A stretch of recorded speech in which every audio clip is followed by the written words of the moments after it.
Hello dear fellow students, you welcome to our channel Jai Hind विद्या मंदिर again. अब हम करेंगे 6.2 का 5th क्वेश्चन। तो सबसे पहले मैं लिखूंगा यहाँ पर गिवन।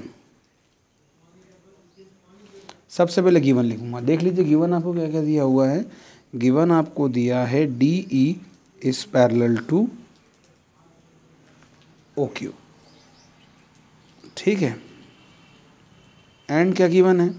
एक आपको गिवन है कि जो DF है इज पैरेलल टू OR। ये दोनों आपको गिवन है, यानी DE is parallel to OQ और DF is parallel to OR।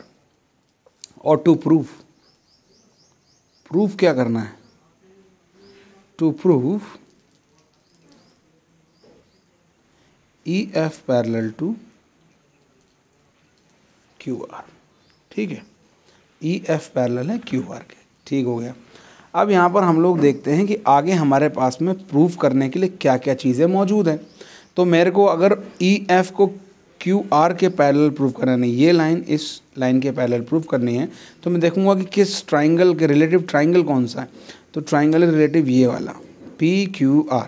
अब PQR ट्राइंगल में अगर मुझे इन लाइंस को पैरेलल प्रूफ करना, तो ध्यान दीजिए ये कायदे में सेकंड 6.2 जो है वो थ्योरम है, यानी थेल्स का कन्वर्स है ये, कि भैया अगर ये साइड अगर प्रोपोर्शनली इक्वल हुई, ये देखो PE upon EQ will be equal to PF upon FR, तो क्या हो जाएंगी ये लाइंस ऑटोमेटिकली पैरेलल हो जाएंगी। यानी कुछ भी करके हमें क्या दिखाना है, इन दोनों साइड्स के रेशियोज को इक्वल दिखाना है। तो चलो लग जाते हैं काम पर।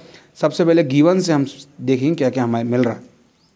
तो देखो सबसे पहले सिंस गिवन क्या है, पहला DE is parallel to OQ, therefore क्या लिख सकते हैं हम लिख सकते हैं इससे कि PE upon EQ, PE upon EQ equal होगा किसके? PO upon PD upon DO के, PD अपॉन DO के इक्वल होगा।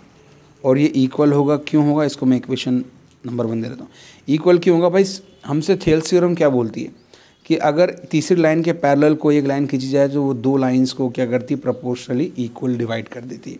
तो वही हम लोग इसमें थ्योरम यूज़ करेंगे। तो कौन सी थ्योरम है ये? बाय थेल्स थ्योरम या फिर 6.1 थ्योरम। अच्छा, इसमें कुछ फ़र्क पड़ता है क्या? यहाँ पे अगर हम थेल्स थ्योरम लिख दें या 6.1 थ्योरम लिख दें, इससे फ़र्क पड़ता है? फ़र्क नहीं पड़ता है। एग्ज़ाम में, खासकर 10th के एग्ज़ाम में फ़र्क नहीं पड़ेगा।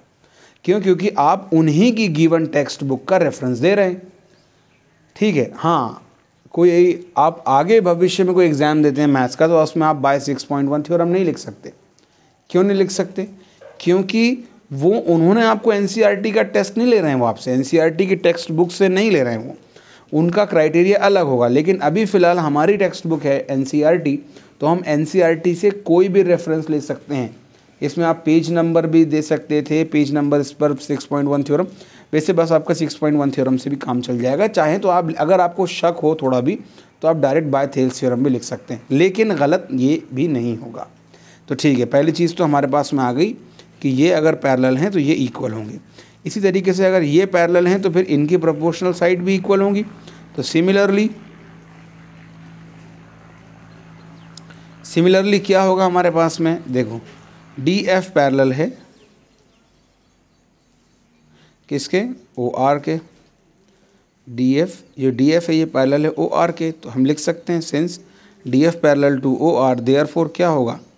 देयरफॉर हमारे पास में होगा PF upon FR will be equal to what?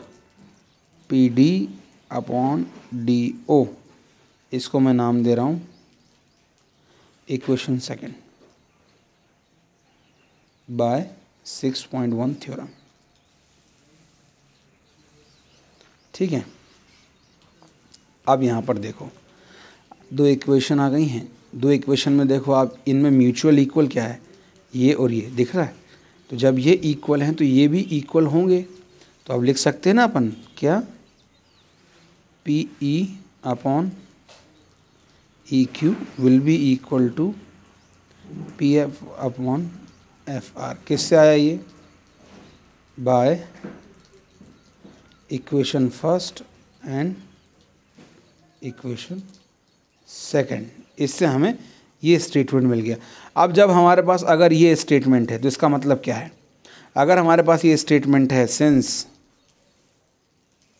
P E upon E Q अगर इक्वल है P F upon F R के, देखो कहाँ पर है ये, P E upon E Q अगर इक्वल है P F upon F R के, तो हो गया ना। फिर इसको कौन, देखो आप इसको रेशो में डिवाइड कौन सी लाइन कर रही है? ई एफ कर रही है।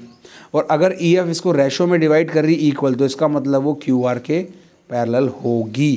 तो ये कैसे आएगा? By 6.2 theorem converse of B P T. तो देयरफॉर हमने देयरफॉर लिया और डायरेक्ट क्या लिख दिया?